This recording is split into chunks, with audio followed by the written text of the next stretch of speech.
Bonjour tout le monde, ravi de vous retrouver pour cette émission où nous allons parler principalement des altcoins. En fait, on va les analyser, on va regarder les graphiques, on va voir les niveaux actuels, les niveaux intéressants d'achat. Peut-être que certaines sont déjà actuellement intéressantes pour un achat, on va le voir. Et les niveaux de revente possibles lors de la prochaine phase haussière, ou justement à partir de quand est-ce qu'on peut potentiellement imaginer des reventes dans le futur. Le Bitcoin aujourd'hui retrace légèrement vers les 41 700 $, l'Ether 2200. Et je vais faire un travail assez intéressant, notamment pour ceux qui comprennent pas grand chose ou qui sont là depuis pas longtemps et qui finalement ne savent pas vraiment ce que c'est l'altcoin dominance. Je vais le retranscrire sur quelque chose de beaucoup plus parlant, à savoir le prix du Bitcoin aujourd'hui. Vous voyez donc 42 000 $.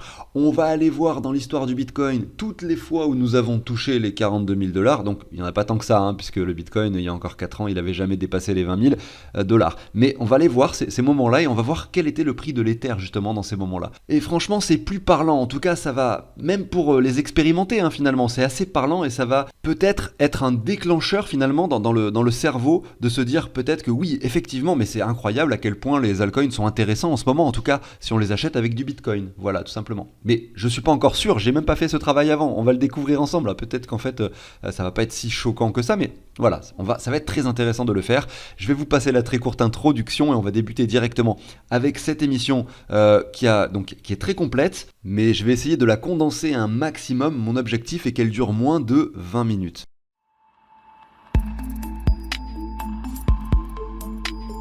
Alors pour tenir ces 20 minutes, il va peut-être falloir que j'aille vite sur la promo de cet outil que j'ai créé moi-même, qui permet de récapituler simplement tes investissements. Donc là en fait, cet outil, on va dire le truc très intéressant, c'est que ça récupère le prix du top 2000 crypto automatiquement et ça l'actualise chaque heure sur le document.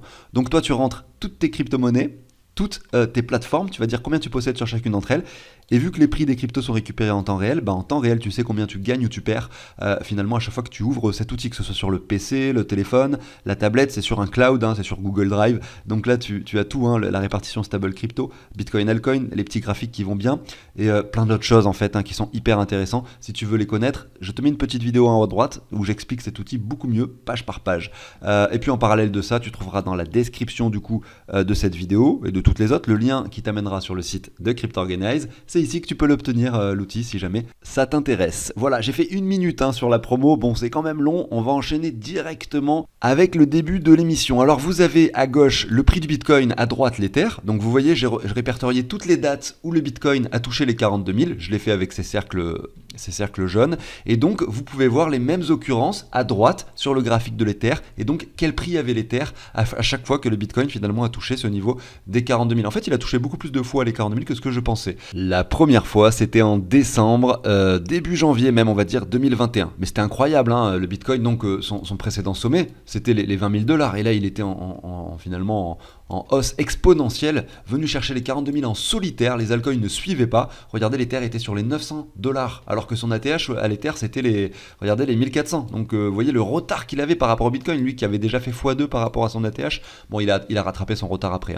Voilà, bon, c'était le tout début du bull run. Et ensuite, derrière, voilà, à partir de la deuxième occurrence, quelques semaines plus tard, finalement, l'Ether était quasiment sur les 2000 $, 1900 et quelques. Donc, pour ces deux occurrences-là, l'Ether avait un prix plus faible que le prix actuel. Donc vous voyez, l'altcoin dominance donc était plus basse qu'actuellement, ça veut dire. Maintenant, depuis cette date, on voit qu'il y a eu 1, 2, 3, 4, 5, 6, 7 occurrences. Et ces 7 occurrences-là, vous voyez que l'Ether avait un prix plus élevé. Alors, au plus bas, les 2600, au plus haut, les 4000 $. Donc aujourd'hui, on peut constater effectivement que l'Ether a un prix assez faible, relativement faible, alors que le Bitcoin est sur les 42 000 par rapport à ce qu'il a connu en tout cas ces dernières années. Donc si on devait faire des statistiques, on va le faire vraiment grosso modo, on pourrait dire qu'il y a à peu près 75% d'occurrences où l'Ether avait un prix plus élevé lorsque le Bitcoin était sur les 42 000 et 25% d'occurrences où l'Ether avait un prix moins élevé. Bon, ce qu'il faut comprendre en fait, c'est que là, si vous avez du Bitcoin, grosso modo, c'est là où je veux en venir, que échanger aujourd'hui du Bitcoin contre de l'Ether, c'est a priori un bon plan. En tout cas, le graphique nous informe que statistiquement parlant, c'est un bon plan. Maintenant, je le rappelle, on raisonne par palier. Admettons là, votre portefeuille au préalable était composé à, 70% de Bitcoin, 30% d'Ether. Vous pouvez faire l'inverse maintenant, 70% d'Ether, 30% de Bitcoin. Mais là, vous voyez que je ne parle pas des autres cryptos, je parle que du Bitcoin et de l'Ether. En fait, c'est beaucoup plus compliqué que ça. Derrière, vous avez sous l'Ether plein d'autres cryptos. Et parmi toutes ces cryptos, vous en avez des plus ou moins risqués sur lesquels vous pouvez mettre des plus ou moins gros pourcentages en fonction de la phase de marché. Et donc, effectivement, vu qu'on a une altcoin de dominance très basse, c'est le moment où on peut remplir des bagues d'altcoin en fait, de façon générale. Quand je parle d'altcoin, je parle de toutes les cryptos qui existent sur le marché, mis à part le Bitcoin. Mais malgré tout, on garde quand même un bag de Bitcoin, peut-être 20%, un bag de stablecoin, peut-être 10%, au cas où finalement ça se passe pas comme on le souhaite, qu'on puisse quand même mettre des paliers plus bas. Vous voyez, donc c'est ça le raisonnement. Et c'est pour ça qu'aujourd'hui on va regarder beaucoup d'altcoins, on va faire des analyses graphiques, parce que pour les sélectionner, je vous ai dit, il y a plein d'altcoins, il y en a plein sur le marché, etc. Mais il faut quand même bien les choisir, il faut regarder leurs graphiques, parce qu'il y en a peut-être qui ne sont pas intéressantes graphiquement et d'autres qui le sont. Je vous prends un exemple très bête, on va le voir tout à l'heure, mais vous savez quoi, je vais même vous le mettre directement. C'est le Bonk. Le Bonk, c'est un meme coin qui est sur la blockchain de Solana. Donc parmi les cryptos qui sont intéressantes finalement pour un investissement, celle-là n'en fait pas partie. Vous comprenez bien que si vous regardez la graphique du Bonk par rapport au Bitcoin, là vous avez par rapport au dollar, mais par rapport au Bitcoin, vous allez avoir exactement le même graphique. Il est juste en train de tout péter et c'est trop tard. Voilà, le train il est parti, il est passé, c'est fini, c'est trop tard. Donc cette crypto-là, on l'oublie, évidemment, on l'oublie. Alors on débute avec le Doge, le leader des meme coins qui aujourd'hui s'établit sur les 9 centimes avec une hausse qui s'opère entre les 5 et les 9 ces derniers temps. Sauf que voilà, il a touché un sommet le Doge au niveau des 72 centimes, on est quand même vachement plus bas aujourd'hui, on a une chute qui a été très conséquente et surtout depuis le 13 juin on latéralise. Ce qui n'est pas le cas pour beaucoup de crypto-monnaies, vous allez voir dans les graphiques suivants. Donc elle se comporte un peu mieux que la moyenne. On a ici une sorte de ligne qu'on peut se tracer, alors qui montre clairement cette résilience. Alors si je devais faire le rapprochement, ça peut être intéressant de faire ça avec le Bonk, eh bien on peut voir que peut-être en fait, si je mets le Bonk à côté, peut-être que ça, ce que vous avez ici, alors si on prend le pourcentage de hausse, on est à 20 000%. Bon ok, c'est juste un truc de malade. Je regarde le Dodge à l'époque ici, on va se mettre sur les bougies. On était à 2000, ouais non c'est pas pareil, c'est pas pareil. 20 000 et 2000 c'est pas pareil. Maintenant si j'allais dire peut-être qu'en fait cette petite phase haussière c'est la même phase que pour le Bonk, mais visiblement c'est pas tout à fait pareil. Si je prends tout le sommet 46 000, ouais. Effectivement, c'est comme si le Bonk était là grosso modo déjà aujourd'hui. Donc même, ouais, franchement c'est beaucoup trop tard pour acheter du Bonk, on le voit sur le graphique, il a vraiment extrêmement performé. Bon, là où pour en revenir au graphique du Dodge, on va pas espérer un 20 000%, on est là sur une crypto qui est déjà fortement capitalisée. Par contre, on peut simplement mettre un Fibo de retracement, on a la possibilité également de mettre un Fibo de prolongation, je le ferai après. On a tout d'abord cette ZR entre les 47 et les 59 centimes qui peuvent être atteintes, et sinon en termes d'objectifs haussiers, si jamais on fait un ATH sur le Dodge, on peut imaginer, alors je vais essayer de reprendre un peu simplement tout le graphique ici, hop, comme ceci. On peut imaginer aller par exemple aux 78 centimes, donc double sommet grosso modo. Sinon vous avez les 95, les 1,23 ou bien plus haut, regardez les 1,97. Et si Elon Musk est vraiment chaud et qui fait que de tweeter, enfin de XC sur Dodge, peut-être qu'on ira sur les 3 $, qui sait. Non, moi personnellement j'y crois pas trop, ça ferait une grosse différence par rapport au prix actuel. Voilà, on est à 9 centimes, donc vous voyez que même si on vient chercher, admettons, juste un nouveau sommet, vous faites déjà quasiment 1 x 10 sur une crypto qui est dans le top 10 du classement, c'est assez incroyable quand même. Donc ça c'est peut-être le plus que vous pouvez finalement espérer. Et puis derrière, si ça monte, vous laissez couler 10, 15, 20% de ce que vous aviez acheté à la base, puis vous laissez couler après derrière. Ça monte pas, tant pis. Voilà. C'est comme ça que moi personnellement je réagirais. On peut regarder du coup le Dodge par rapport au Bitcoin et on va voir un peu les points d'achat. Alors avec du dollar, oui, je ne l'ai pas dit mais on va le regarder après. Avec du dollar, on est peut-être sur un point de résistance. Malgré tout par rapport au Bitcoin, on est sur un niveau intéressant d'achat. On est sur une chute qui continue. On a cette ligne qui est une forte ligne de support que je vous mets sur la clôture ici. On est venu chercher cette zone il y a pas longtemps, c'était en octobre. On n'est vraiment pas très loin de cette zone. Donc oui, par rapport au Bitcoin, c'est fabuleux. Il y a des points d'achat extraordinaires aujourd'hui, je le pense, sur le Dodge. Maintenant, si je retourne sur le graphique par rapport au dollar, vous voyez qu'on est un peu haut avec des dollars. De toute façon, vous allez voir, on est un peu haut un peu partout. Maintenant, ça ne veut pas dire qu'il ne faut pas acheter. Ça veut dire qu'il faut essayer de limiter ses achats et peut-être en garder un peu plus pour plus tard si jamais on a le retracement que l'on souhaite. C'est-à-dire peut-être un retour à minima dans cette zone de rechargement, voire sur le support ici plus bas, vers les 5 centimes. Mais peut-être que ça n'arrivera jamais. Oui, peut-être qu'on va tout casser directement. D'où l'intérêt de commencer à acheter maintenant au cas où. Voilà. Mais de ne pas se précipiter quand même. On a un marché très haussier en ce moment, on le sait. Je continue avec SHIB. Donc oui, on est sur la série altcoin, enfin pardon, memecoin ici, vous avez compris. Donc le SHIB il a touché ici, c'était en octobre 2021, alors on va dire 87. Alors il y a combien de zéros? Je sais pas, moi je vais pas les compter, il y en a trop là. Bah vous savez quoi, je vais pas les compter, je vais juste regarder Ouais, il y a 1000%, donc il y a une division. Là, entre là et là, il y a une différence de x10, quoi. Donc, grosso modo, le SHIB, il a perdu, voilà, il a divisé par 10 son prix. Et aujourd'hui, on voit qu'on le latéralise. On a une tendance baissière qui est bien dessinée, qui manifeste clairement un point de support intéressant. Même si elle se comporte moins bien que le Dodge, et ça on le voit de par la tendance baissière depuis, regardez, le mois de juin, alors que le Dodge depuis le mois de juin il est plutôt sur quelque chose de latéral, vraiment droit, voire haussier. Le RSI qui nous fait un plus bas ici en juin, vous voyez, donc c'est pas très joli malheureusement, mais quand même on a quelque chose d'assez propre en termes de graphique, c'est-à-dire un canal qui est bien dessiné avec un point haut, un point bas, et évidemment on est plutôt sur le point haut aujourd'hui. Si on retrace cette clôture-là avec cette clôture-là, on met un trait, on va tout droit, on voit qu'on a finalement le point où on dessine une bougie rouge actuellement, puisque c'est un point de résistance. Donc c'est toujours pareil, avec des dollars, c'est peut-être pas le meilleur choix à faire, le SHIB. Et avec du Bitcoin, pourquoi pas diversifier un peu plus, à condition qu'on a envie d'avoir des mêmes coins dans le portefeuille. Vous pourriez vous dire par exemple, allez, je consacre 3% de mon portefeuille total au même coin, et puis dans ces 3% vous avez le Dodge, le SHIB, et si vous êtes fou, vous allez même acheter du bonk, mais voilà. Donc là, en termes de performance, on voit que pour faire un double top, on est à 570%, 600%, donc un x7 pour le SHIB, pour retourner sur son sommet, son ATH. Derrière, après, on a des niveaux probablement plus importants, je ne vais pas les dessiner aujourd'hui. Je continue avec la crypto suivante, il s'agit de Fusion FSN. En fait, je passe beaucoup de crypto que des personnes, des abonnés ont pu évoquer dans les commentaires de l'émission précédente. Alors Fusion, c'est une blockchain et pour moi, c'est une crypto qui n'a pas encore exprimé son plein potentiel, en tout cas en termes de prix. Pourquoi ? Parce que c'est une blockchain qui est vraiment méconnue. La seule plateforme finalement qui est utilisé qui utilise cette blockchain, c'est Change Finance. Et Change Finance, c'est pas la seule, hein, mais c'est la plus connue et de loin. Et Change Finance, c'est génial, c'est un truc cross-chain génial que personne connaît en fait. Donc, est-ce que ça sera connu un jour ? J'en ai aucune idée, mais en tout cas, je spécule sur le fait que peut-être ça le devienne. Aujourd'hui, donc, pour revenir sur le Fusion, qui est la crypto mère de cette blockchain, hein, c'est comme l'Ether pour le réseau d'Ether, vous voyez, eh bien, il vaut 22 centimes et il a pas mal chuté et on voit quand même une certaine résilience. On fait quand même un plus bas ici au mois d'octobre, mais il est très léger par rapport au plus bas ici de septembre 2022.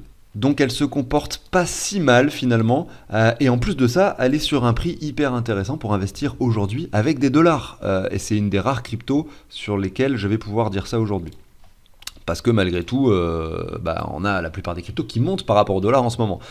Du coup, ça veut dire que par rapport au Bitcoin, elle a dû chuter un petit peu. C'est ce que je me dis en fait. Donc je vais aller voir un peu le graphique. Et effectivement, regardez, par rapport au Bitcoin, c'est un peu la chute libre. Donc après, c'est à vous de voir. Je pense qu'il faut se renseigner sur le projet, voir si ça peut être intéressant ou pas pour vous d'investir dans Fusion. En tout cas, si je retourne sur Fusion USD. En tout cas, c'est vrai que l'ATH aujourd'hui de cette crypto, c'est les 2,87 $. Donc en gros, par rapport au prix actuel, c'est un fois 13, 14, je sais pas, je fais le calcul comme ça de tête, très approximatif. Mais derrière, vous pouvez très bien imaginer un nouveau sommet. Pour moi, elle n'a pas exprimé son réel potentiel. Et si elle l'exprime, on aura peut-être un fois 100 possible. C'est possible puisque elle est classée. Vous voyez, c'est le genre de crypto sur laquelle c'est possible qu'on ait un fois 100, pardon. Maintenant, la probabilité pour que ça arrive est très faible. Parce qu'il y a plein de cryptos en fait qui sont capitalisés 800 millième, etc. Vous voyez, elle est 961e. Donc, et parmi toutes ces cryptos, il y en a peut-être que 2 ou 3 qui vont vraiment faire ce x100. Et ça serait fou que vous tombiez sur la bonne, tout simplement. Mais voilà, un petit 1% du portefeuille sur Infusion, ouais, pourquoi pas, 1%, c'est même beaucoup. Mais voilà. Après, l'autre crypto du coup associé à ça, c'est le CHNG. Honnêtement, c'est intéressant surtout de le farmer, le CHNG, sur la plateforme Change Finance, c'est ce que je fais.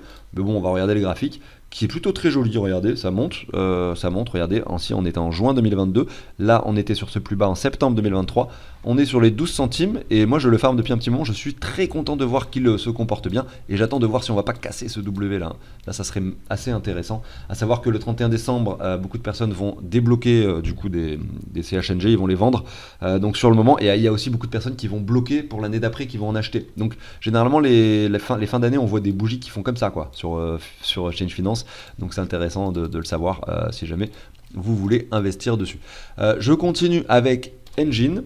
Donc là maintenant on passe sur le GameFi, les cryptos qui concernent donc les jeux vidéo. Et la suivante, ça sera Gala. Donc Engine, qu'est-ce qu'on observe ? On observe que sur cette chute qui est énorme, comme sur toutes les cryptos, je ne vais pas le redire à chaque fois, on est revenu sur les 20 centimes. Et en fait, on est revenu sur les prix avant bull run. Donc pas de réelle prise de valeur observée sur ce projet, contrairement au Bitcoin. Hein. Le Bitcoin, lui, il a chuté aux 15 000, alors qu'au bear market précédent, il était aux 3 000 à 4 000 $ sur les plus bas. Vous voyez, donc la réelle prise de valeur, elle est présente. On a quand même un fois 5. Alors que pour du coup Engine, c'est pas fabuleux. On revient en fait, hein, regardez, si je trace une ligne comme ça, hop, voilà, sur ces niveaux-là. Malgré tout, quand on a eu la hausse, c'était explosif, exponentiel, incroyable. Une crypto sur laquelle vous pourriez faire, vous auriez pu faire 3000%, donc 1 fois 30, voilà, tout simplement pendant la phase haussière précédente. En termes de projet, de concurrence, etc., difficile de savoir ce qui va se passer. On va dire que pour moi, le scénario le plus négatif serait qu'on revienne tout simplement, et comme d'habitude, hein, c'est ce qui s'est passé, d'ailleurs on l'a vu sur les cryptos qui existaient déjà en 2000, par exemple 2015, qui donc ont fait plusieurs cycles. Ce qu'on observait à chaque fois sur les différents cycles, c'est que ils avaient un cycle où ils performaient énormément, et un deuxième, voilà, où on voit qu'en fait il se passe pas grand chose, on vient sur les 61,8, en fait par rapport au Bitcoin, elles ne font rien. Donc ça c'est le premier scénario pour le Engine, donc qui ne fait pas grand chose. Il retourne sur les 3$, bon, ça vous fait quand même 1 x 10, hein, je dis ça comme ça, mais en fait par rapport au Bitcoin, il va peut-être simplement continuer sa tendance baissière, et à ce moment-là, ça sentira mauvais pour ce token, pour ensuite les années d'après. Maintenant, ils arrivent à se démarquer de la concurrence, ça se passe bien, il y a beaucoup de partenariats, des choses intéressantes, ils sont forts, tout se passe bien, et on vient chercher les ici niveau supérieur, 6$, 7$, 8$, et après vous avez les 17, les 20$ pour Engine. Maintenant, est-ce que il faut acheter maintenant? Bon, je sais pas, on est sur les 34 centimes, la tendance est baissière, et on est sur un point de résistance. Avec des dollars, c'est pas fabuleux, on va pas se mentir. Maintenant, si on le regarde avec du Bitcoin, voir ce que ça donne, c'est assez intéressant. On voit que là, si on prend le plus bas, ouais, en fait, on pourrait vraiment se mettre une ligne comme ça. Par rapport au Bitcoin, c'est intéressant parce que vous voyez que cette ligne, bon, on a été en dessous ici, ici, ici. Là, on est encore au-dessus. Donc oui, ça peut chuter encore de 20%, etc. Mais c'est quand même une zone, hein, historiquement parlant sur Engine, où le marché s'est retourné. Donc clairement, acheter avec du Bitcoin, quand on voit ça, ça semble quand même pertinent. On continue avec Gala, donc toujours les jeux vidéo. Alors, je mets le RSI en parallèle. Ouais. Elle se comporte un peu mieux que Engine, on le voit, parce que la chute est moins prononcée. Le RSI se reprend légèrement. Est-ce qu'on est sur un double bottom ou un point plus haut? Je ne sais pas, mais en tout cas, c'est assez propre. Et surtout, ce RSI, il confirme la divergence. Donc, reste à voir ce qui va se passer. Mais très intéressant, en tout cas, en termes de graphique pur, hein. Maintenant, en termes de projet, ça va bien sûr dépendre de ce qui se passera, des partenariats, comme je le disais avec Engine. Tout ça, c'est la même chose. Et derrière, les performances dépendront de ça également. Maintenant, la chute a été plus importante. Et la hausse précédente peut-être aussi, on était venu chercher les 85 centimes, là on est sur les 3 centimes, donc c'est vraiment plus prononcé que sur Engine, et donc là sur un retour en ZR, vous avez quand même déjà 1 x 14, alors que sur Engine on était sur 1 x 8, x 9, quelque chose comme ça. Et sur un nouveau sommet, un projet qui vraiment casse tous les niveaux, pourquoi pas imaginer les 2, 3, 4$ pour ce token. Alors par rapport au dollar, est-ce que c'est intéressant aujourd'hui pour acheter? Première question. Je prends cette ligne, je trace cette ligne-là, on voit qu'on est sur un point de résistance. Et en plus, on rebondit à la baisse dessus. Donc c'est parfait. Si vous êtes encore un peu plus patient, cette baisse, elle peut se prononcer jusqu'à plusieurs niveaux, notamment cette ligne, tout simplement, qui est présente ici. Maintenant, si cette ligne casse par le bas, ça va être compliqué de trouver des zones d'achat pour ce token. Voilà, donc là c'était par rapport au dollar. Si on regarde Gala Bitcoin maintenant, qu'est-ce que ça donne? Oh, même par rapport au Bitcoin, on a une petite hausse qui se prononce, un plus bas quand même, bien plus bas que le précédent sur le RSI, rien de joli, c'est moche, hein, c'est moche. Le GameFi subit un peu en ce moment, enfin cette dernière année, on a pu le voir sur tous les tokens. Hein. Je vais mettre en parallèle, tiens, je suis curieux, c'était pas prévu pour l'émission du jour, mais j'ai envie de mettre Mana, ouais, par rapport au Bitcoin.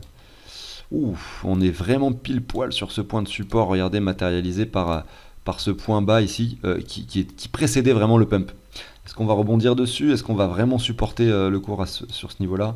C'est tendu, hein, franchement c'est tendu. Difficile en fait de faire des prédictions sur ces tokens-là, notamment parce que les tendances sont encore baissières, qu'il n'y a pas, visuellement parlant, il n'y a rien qui nous indique que ça peut se retourner. Il faut attendre que quelque chose se passe. Un petit 200% sur ces tokens qui performent alors que rien d'autre ne performe, pourrait peut-être traduire par la suite un regain d'intérêt pour le GameFi, hein. En tout cas pour ces projets-là GameFi, tout simplement. Voyons voir le Sand, mais je pense que c'est la même chose pour le Sand. Sand BTC. On a eu, j'ai vu le Sand un peu dans les classements des performances. Ouais, effectivement, il est monté un petit peu. Regardez ici par rapport au Bitcoin, si on prend les mèches, là, on a quand même 35%. Ouais, mais c'est pas grand-chose, hein. C'est pas grand-chose, 35% avec ce qui s'est passé récemment. Bon, je vais continuer et je vais terminer cette émission. Je ne sais pas combien je suis en temps, mais je pense que ça va presque le faire avec 3 tokens qui concernent les Layer 2. Avec un petit bonus rapide, Osmosis, regardez, qui surperforme 1,37. On était il y a quelques semaines sur les 22 centimes. C'est pas une crypto à privilégier, hein, vraiment pas du tout. Pourquoi ? Parce que le point de résistance, il est bien dessiné. Alors je peux pas dessiner là, il y a un problème avec TradingView. Mais vu que je le fais rapidement, on va s'en passer. Hein. Mais vous voyez que là, la tendance était très baissière. Là, on a une grosse performance haussière sur Osmo. Là, en fait, ce qu'il faudra faire, c'est saisir le retracement, si jamais ça vous intéresse. Mais c'est pas maintenant, au 1,37, qu'il faut investir. Allez, on va continuer avec Arbitrum. Donc, premier projet Layer 2, qui a bien fait sa place d'ailleurs dans le domaine. Le graphique est moche. Alors, effectivement, c'est un airdrop. Donc, un airdrop veut dire que beaucoup de personnes ont pris leur profit aussi. Ce qui fait que c'est compliqué. Hein. Il faut que ça met du temps, en fait, à se diluer dans le marché. C'est-à-dire qu'au début, il y a peu de gens qui en possèdent. J'ai l'honneur d'en faire partie d'ailleurs, parce que j'avais utilisé le réseau Arbitrum et donc j'ai pu avoir mes 1500 ARB lors de l'airdrop. Mais c'est vrai qu'il y avait peut-être, je vais dire n'importe quoi, peut-être 10 000 personnes qui avaient 1500 ARB et peut-être que maintenant il y a, donc au début on n'avait que 10 000 qui possédaient du ARB et peut-être que maintenant il y en a 30 000, 100 000, peut-être 200 000 de personnes qui possèdent du ARB. Donc ça se dilue dans la masse de gens et plus ça va se diluer et plus le token va enfin devenir stable. Parce que grosso modo, je me dis que parmi toutes les personnes qui ont eu les 1500 ARB, il y en a certains qui ont revendu direct, il y en a d'autres qui n'ont pas revendu direct, mais qui ont vendu après, voilà, parce qu'ils avaient peut-être besoin d'argent ou pour X raison, ils voulaient acheter d'autres cryptos parce que celles-ci ne faisaient rien, donc ils les ont revendus par la suite. Et donc ça permet effectivement de diluer les ARB sur plein de propriétaires différents. Et donc ensuite, plus le temps passe et moins il y a de vendeurs, du coup, tous ceux qui voulaient vendre l'ont fait, les holders, ils les gardent, et il reste plus que les acheteurs, et puis ensuite, voilà, le cours il pourra que monter à ce moment-là. Et puis si en plus de ça, on a une phase de marché haussière dans les cryptos, ça sera peut-être la folie, peut-être pas. En tout cas, on verra. Mais voilà, je voulais simplement plus vous parler du fondamental et du fait qu'il y a eu un airdrop et du contexte de cette crypto que du graphique, hein, parce que le graphique, il n'y a pas grand-chose à dire, vous le voyez, il n'y a pas beaucoup d'historique. Maintenant, on va regarder Optimism. Il n'y a pas beaucoup d'historique non plus, mais le graphique est très intéressant. Parce que lui, en revanche, on voit qu'il navigue entre deux bornes, une borne haute, une borne basse, et que on a dessiné un W sur cette borne basse, vous voyez. On l'a confirmé, ce W. Est-ce qu'on va venir chercher la neckline ? Je sais pas. Donc je vous montre la neckline. Est-ce que donc vous pouvez miser, pourquoi pas, sur un achat de ARB à ce prix-là, 1,72. C'est la neckline, on peut l'arrondir, hein, c'est un chiffre arrondi un peu au pif, ça peut être entre les 1,90 on va dire grosso modo et 1,60. Vous pouvez mettre des zones, vous voyez, c'est jamais bien de se mettre un prix précis, c'est très dur de choper des prix précis, des fois on se met des zones, on se met un petit peu au-dessus de la zone qu'on imagine et puis voilà, c'est réglé. Ça nous fait acheter un petit peu plus cher, mais au moins on a plus de sérénité sur le fait que notre achat passe. Donc ensuite la zone suivante, si jamais le token décide de monter et que je mets simplement cette prolongation, vous voyez, c'est une analyse vraiment bateau que je suis en train de faire là, on a ici les 4,50$. Maintenant, une analyse un petit peu plus poussée, mais alors vraiment pas, c'est pas non plus extraordinaire. On va juste mettre un Fibo, on prend le sommet ici, le bottom, voilà, ouais. Alors je l'ai mal fait, hop. Vous avez les 100 qui sont ici, les 123 qui sont là, et regardons les 161,8 qui sont ici, voilà. Donc après, vous voyez, j'ai fait exprès de les mettre les cercles sur la ligne de résistance.